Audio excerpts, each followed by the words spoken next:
No verão de 1978, a seleção francesa, Les Bleus, chegou à América do Sul não como candidata ao título, mas como viajantes em busca de sua identidade. Sob o comando de Michel Hidalgo, trouxeram uma geração de jovens talentosos e um estilo de jogo poético e ofensivo, apelidado de futebol champagne. Apesar de eliminados na fase de grupos, ao caírem no grupo da morte com Argentina e Itália, a geração de 1978 plantou as primeiras sementes da esperança. Jogavam um futebol bonito, livre e emocionante. O modelo perfeito para a gloriosa década de 1980. Mas quando as luzes do estádio se apagaram, os mosqueteiros daquele ano voltaram à realidade, tiraram seus uniformes encharcados de suor para encarar o próprio destino. Mais de 4 décadas se passaram. O tempo esculpiu as rugas da experiência em suas vidas. Alguns ascenderam ao ápice do futebol mundial e caíram dolorosamente. Alguns se tornaram empresários de sucesso. E há também lendas que permaneceram para sempre ligadas à sua pátria. Vamos relembrar os altos e baixos dos 11 primeiros nomes da lista daqueles que despertaram o futebol francês de seu longo sono.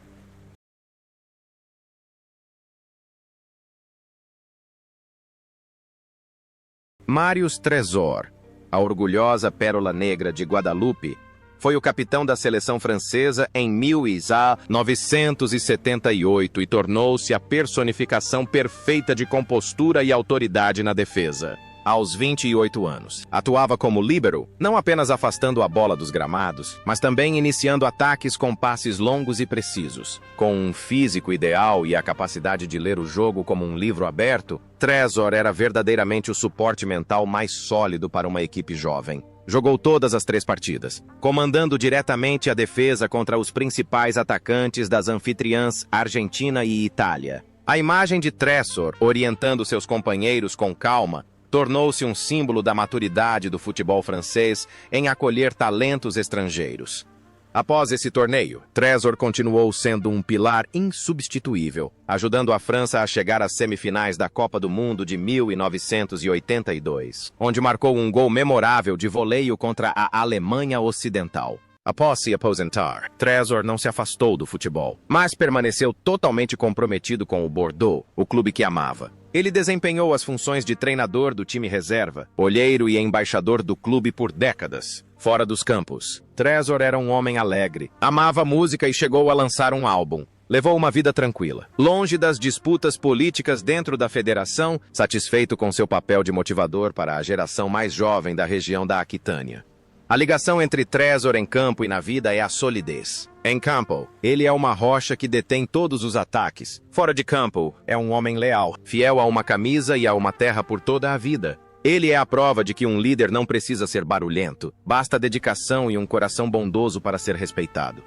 Hoje, com mais de 70 anos, Marius Trésor se aposentou, mas continua sendo uma lenda viva em Bordeaux. Ele ainda tem seu sorriso radiante e característico, aproveita a terceira idade com a família e ocasionalmente aparece nas arquibancadas para torcer pelo seu amado time, trazendo consigo as lembranças dos tempos áureos da seleção francesa. Didier Six chegou à Copa do Mundo de 1978 como um furacão na ponta, trazendo o entusiasmo de um jovem de 23 anos e uma habilidade excepcional com o pé esquerdo. Ele era um ponta clássico, sempre pronto para desestabilizar a defesa adversária com seus dribles habilidosos pela lateral. Jogando todas as 3 partidas, Six provou ser uma ameaça constante na ponta esquerda. Ele era um representante típico da liberdade e do espírito aventureiro do estilo de jogo da seleção francesa naquela época. Uma estrela que nunca parava quieta. A vida de Didier Six depois disso foi exatamente como seu estilo de jogo, a de um grande nômade. Ele foi um dos primeiros jogadores franceses a jogar no exterior, passando pela Bélgica, Alemanha, Inglaterra e Turquia. Depois de pendurar as chuteiras, Six continuou sua incansável jornada como treinador, mas não nos palcos glamourosos da Europa, e sim em terras distantes da África e da Ásia. Ele comandou Togo, Maurício, Guiné, aceitando condições de trabalho difíceis para satisfazer sua paixão. Sua vida teve seus altos e baixos financeiros. Havia rumores de que ele estava em grandes dificuldades, mas Six sempre encontrou uma maneira de se reerguer e seguir em frente. A ligação de Didier Six com a vida é o movimento. Ele não pertence a nenhum lugar fixo. Em campo, ele corre constantemente. Fora de campo, ele está em constante movimento. Ele é a personificação das pessoas livres que encontram a felicidade na jornada, e não no destino. Hoje, aos 70 anos, Didier Six ainda está envolvido com o futebol internacional. Ele continua sendo um nome conhecido no futebol africano, um veterano viajante do mundo do futebol, levando a experiência da geração de 1978 para semear em novas terras. Christian Lopez, de ascendência espanhola, era o parceiro discreto e competente de Jean Vion, mas surpreendeu a todos ao provar que defensores também podiam marcar gols na Copa do Mundo de 1978. Aos 25 anos, Lopez jogava com inteligência. Lia muito bem as situações de jogo e era especialmente excelente nos desarmes. Nesse torneio, ele chegou a marcar um gol, algo raro para defensores naquela época. Lopez era o tipo de jogador que sempre cumpria suas tarefas com excelência e protegia bem seus companheiros de equipe. Após sua brilhante carreira como jogador, Lopez escolheu uma vida bastante comum. Ele não seguiu carreira como treinador de alto nível, mas trabalhou no ramo de seguros e depois como gerente de uma loja de artigos esportivos. Também treinou times amadores nas regiões de Cannes e Canet. Lopez encontrava mais alegria em ensinar crianças a jogar futebol do que no glamour do futebol profissional. Era um homem de família, que vivia uma vida simples e sincera. A ligação de Lopez com a vida é a responsabilidade. Em campo, ele está sempre pronto para fazer uma defesa. Fordale é responsável pela família e pelo trabalho. Ele prova que, por trás dos holofotes, a felicidade pode vir das coisas mais simples.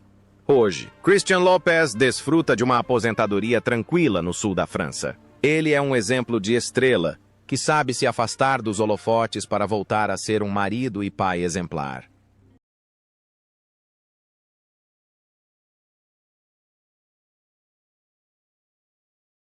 Bernard Lacombe fez história na Copa do Mundo de 1978 com apenas 37 segundos, marcando o gol mais rápido do torneio e o mais rápido da história da seleção francesa até então, contra a Itália. Aos 25 anos, ele era um atacante clássico, com boa capacidade de pressão na área, finalização versátil e extrema precisão dentro da área. Lacombe era a principal arma do ataque, especializado em converter os passes de Platini em gols.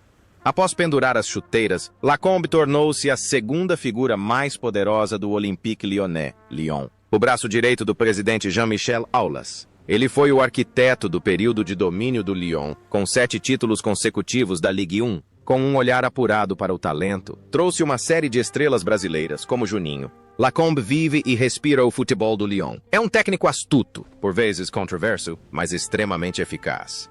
O paralelo de Lacombe é a eficiência. Em campo, ele marca gols em rápida sucessão. No banco de reservas, toma decisões decisivas. Ele é o epítome do sucesso consistente.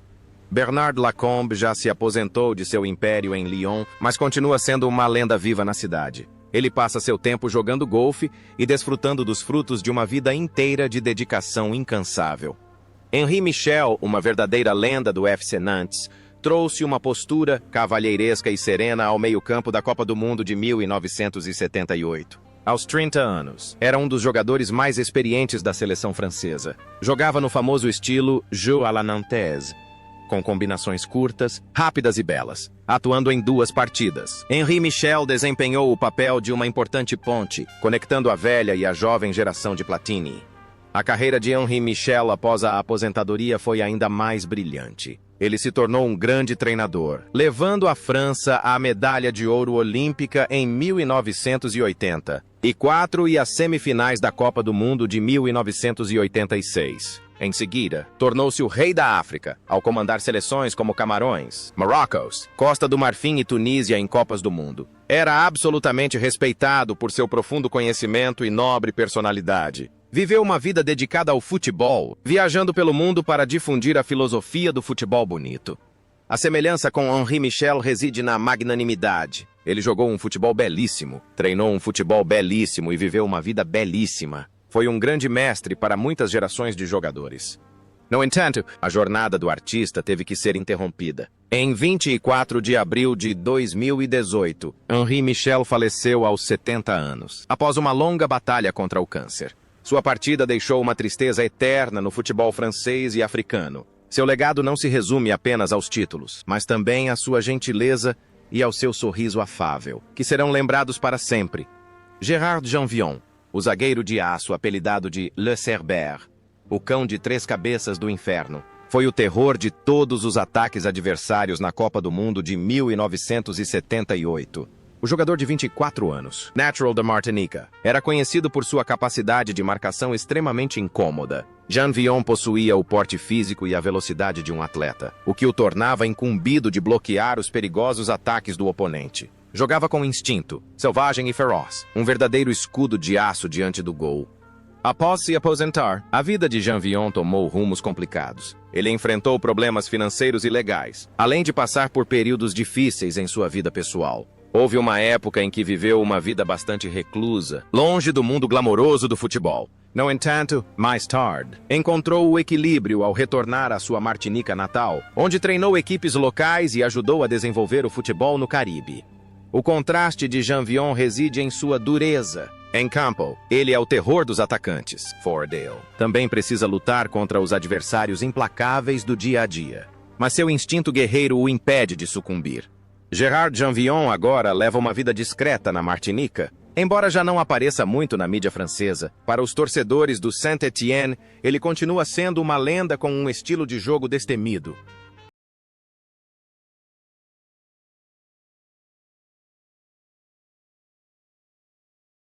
Dominique Battenet era considerado o eterno e mais poderoso motor do meio-campo da seleção francesa na Copa do Mundo de 1978. Aos 24 anos, famoso por seus potentes chutes de longa distância com a camisa do Saint-Étienne, tipicamente o gol contra o Liverpool, Battenet levou para a Argentina sua garra e excelente habilidade no 1 contra 1. Ele desempenhava o papel de um goleiro de ritmo, organizando diligentemente o meio-campo para criar espaço para Platini ser criativo. Foi a disciplina e o estilo de jogo apaixonado de Battenet que se mostraram indispensáveis para ajudar a equilibrar o time ofensivo do técnico Hidalgo. A carreira de Battenet seguiu então para o Paris Saint-Germain, onde se tornou capitão e conquistou a Copa da França. Após se aposentar, optou por não seguir uma carreira de treinador a longo prazo, mas sim por assumir um cargo de gestão. Foi presidente do Comitê da Copa da França, uma posição que exige prestígio e capacidade organizacional. Battenet é uma pessoa discreta, raramente aparece na imprensa, mas tem grande influência no mundo profissional. Também comandou equipes como as dos Emirados Árabes Unidos e das Ilhas Seychelles, mas sempre manteve uma postura serena. A semelhança entre Battenet e outros treinadores reside na disciplina. Em campo, ele adere a táticas rigorosas. Fora de campo, é um técnico íntegro. Ele representa o mundo do futebol com serenidade e dedicação. Dominique Battenet agora desfruta de uma aposentadoria tranquila. Ele ainda é convidado regularmente para as comemorações do Saint-Étienne e do PSG, onde é lembrado como um dos melhores meio-campistas de sua geração.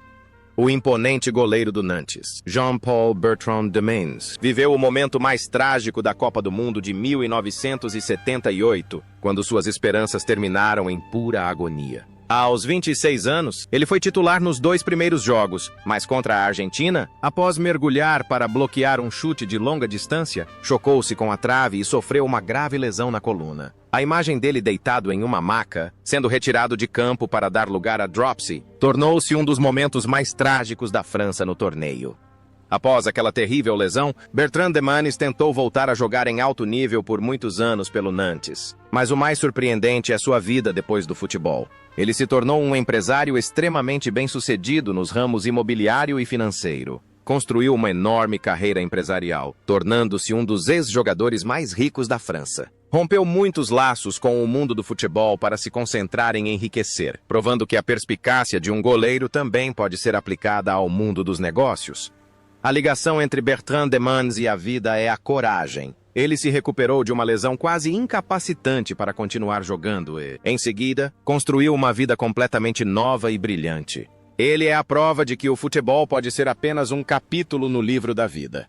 Hoje, Jean-Paul Bertrand de Mendes é um empresário bem-sucedido, que leva uma vida confortável e discreta. A lembrança da colisão com a trave em 1978 é agora apenas uma leve cicatriz nas costas deste homem bem-sucedido. Dominique Rocheteau, apelidado de l'Ange Vert, o Anjo Azul, chegou à Copa do Mundo de 1978 como o símbolo sexual do futebol francês da década de 70, mas logo provou que sua beleza juvenil era apenas uma pequena parte de seu talento. Aos 23 anos, com seus longos cabelos e rosto bonito, Rocheteau era o ídolo de todas as garotas. Mas em campo, com sua habilidade de driblar para os dois lados, ele marcou gols e criou oportunidades. Embora Rocheteau detestasse o apelido de O Anjo, por causa de seu amor pela música rock e pela política de esquerda, ele não pôde deixar de ser adorado pelos torcedores. Após se aposentar, Rocheteau não escolheu o caminho da fama ou da atuação, como muitos previam. Tornou-se gestor esportivo, atuando como diretor esportivo do Saint-Étienne por muitos anos. Também escreveu livros, participou de atividades sociais e manteve uma imagem ilibada. Rocheteau viveu de acordo com seus ideais. Um homem de profundidade interior, amante da cultura e da arte, não uma estrela superficial do entretenimento. A relação de Rocheteau com a vida era de opostos. Em campo, ele era um anjo que voava alto, Fordale. Um homem ponderado e reflexivo. Ele sempre procurou escapar do rótulo de glamouroso para ser reconhecido por sua inteligência e habilidade. Hoje, Rocheteau está aposentado e leva uma vida tranquila, escrevendo livros e criando sua família. Ele continua sendo o primeiro amor de milhões de torcedores franceses, um símbolo de romance atemporal. Michel Platini foi o nome que fez o mundo admirar seu talento excepcional pela primeira vez no grande palco da Copa do Mundo de 1978. O jovem de 22 anos, com seus românticos cabelos cacheados e a camisa número 10 folgada, era considerado o Mozart do futebol francês. Platini não precisava se movimentar muito, mas a bola sempre parecia encontrar seus pés. Com sua genial visão tática e suas cobranças de falta diretas características, ele marcou seu primeiro gol contra a Argentina, inaugurando oficialmente uma carreira brilhante. A imagem de Platini em 1978 não foi apenas o início de uma lenda, mas também marcou o surgimento da pessoa que mudaria completamente a posição do futebol francês no mapa mundial. A trajetória de Platini depois disso foi épica, com momentos de grande glória e outros de profunda tragédia. Ele levou a França à vitória na Eurocopa de 1984 e conquistou 3 bolas de ouro consecutivas com a Juventus. Após se aposentar, Platini optou por não seguir carreira como técnico, mas sim trilhar o caminho da política no futebol, chegando ao ápice do poder como presidente da UEFA. Chegou a ser cotado para a presidência da FIFA, mas o escândalo de corrupção de 2015 derrubou tudo. Desherroy foi banido do futebol e sua reputação foi manchada. Os anos seguintes foram uma árdua batalha judicial para provar sua inocência. O contraste na vida de Platini era cruel. Em campo, ele era o rei, aquele que controlava a bola como bem entendia, mas no tabuleiro político, tornou-se vítima de cálculos de poder. O outrora galante número 10 teve que provar o gosto da traição do próprio mundo que um dia governou. Agora, com quase 70 anos, Michel Platini leva uma vida mais reclusa após ter sido absolvido por um tribunal suíço em 2022. Ele passa o tempo com a família, longe dos holofotes. Embora seu legado como treinador seja controverso, no coração dos torcedores franceses, a imagem do garoto de cabelos cacheados de 1978 permanece como o mais belo símbolo do futebol artístico.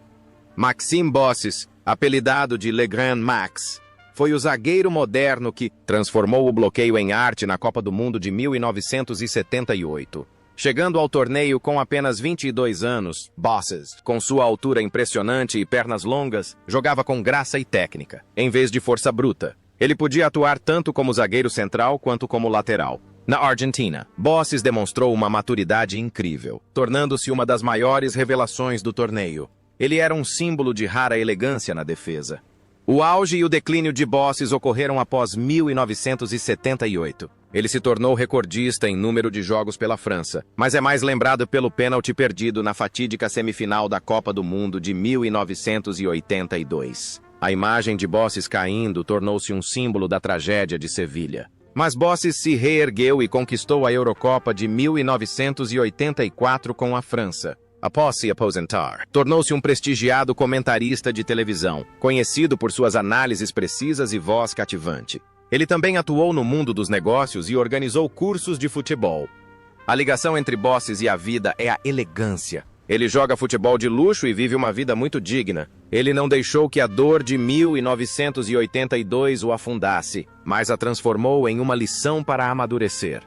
Hoje, Maxime Bossis continua sendo um rosto querido na televisão francesa. Com quase 70 anos, ele ainda conserva sua elegância, um verdadeiro cavalheiro do futebol francês, que vivenciou todas as emoções do esporte.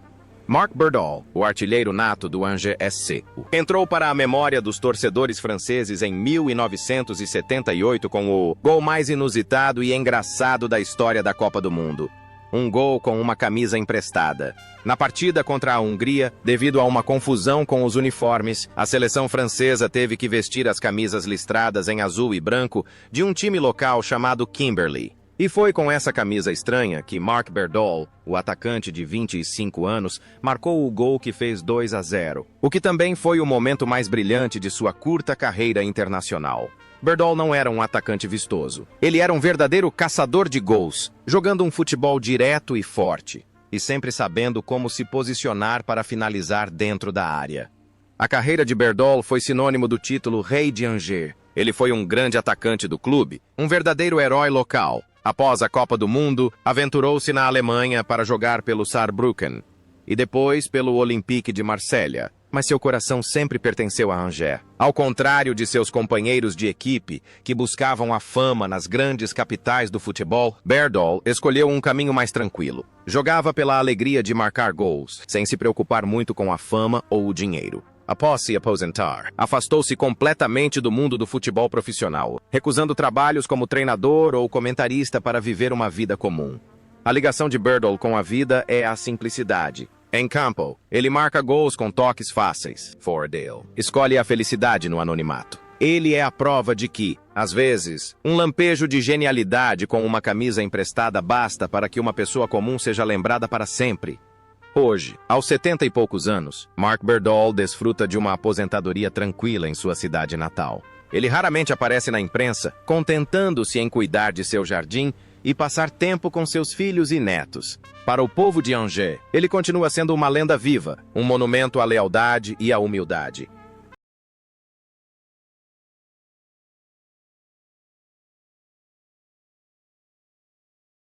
Olivier Rouillet, apelidado de La Rouille, trouxe o frescor dos 22 anos para a Copa do Mundo de 1978 com sua velocidade incrível e seu sorriso contagiante, como se o futebol fosse a maior alegria de sua vida. Ele era o melhor amigo de Michel Platini e o parceiro perfeito no Nancy. Rápido como um esquilo, habilidoso e sempre cheio de energia, Rouillet era uma ameaça constante na ponta direita. Jogou em 2 partidas no torneio, demonstrando o precioso entusiasmo da juventude.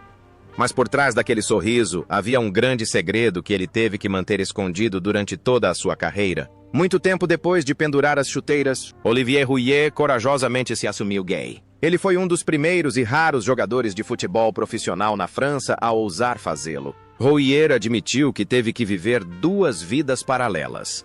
A de um jogador forte em campo e a de um homem solitário que precisava esconder sua verdadeira identidade por causa do preconceito social da época. Após se aposentar, trabalhou como treinador do Nancy, mas depois encontrou a alegria como comentarista de TV e proprietário de um bar-restaurante em Nancy. O contraste na vida de Rouillet é notável. Em campo, ele usava a velocidade para superar os adversários, mas na vida real, teve que usar a coragem para superar as barreiras do preconceito. A liberdade que ele demonstrava em seu estilo de jogo em 1978 acabou se refletindo em sua vida real quando ele decidiu ser fiel a si mesmo. Hoje, Olivier Rouillet ainda é um rosto familiar e querido na televisão francesa, L'Équipe. Ele vive feliz, confortavelmente e com orgulho. Não é apenas um ex-jogador da seleção nacional, mas também um símbolo de coragem, um pioneiro para a comunidade LGBTQ, mas em um ambiente futebolístico repleto de masculinidade tóxica. Patrick Battiston, o irmão mais novo da seleção francesa, com apenas 21 anos, fez uma estreia esplêndida na Copa do Mundo, dando os primeiros passos em uma carreira que mais tarde seria associada à tragédia e à glória. Embora tenha jogado apenas uma partida, foi a marca de um grande talento. Battiston tinha uma aparência erudita, um estilo de jogo inteligente e uma excelente capacidade de participar de ataques. Ele era o modelo do zagueiro moderno, jogando com inteligência em vez de força física. 1978 foi apenas o início de uma jornada turbulenta.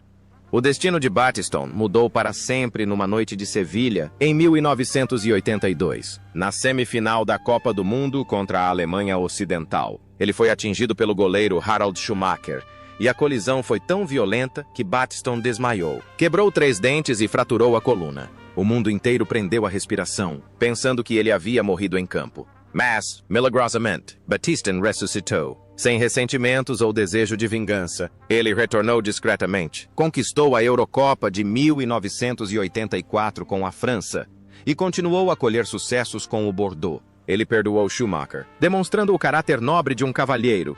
A ligação de Battiston com a vida é de perdão e renascimento. O acidente de 1982 pode ter lhe tirado a vida, mas tornou-se um testemunho de sua resiliência.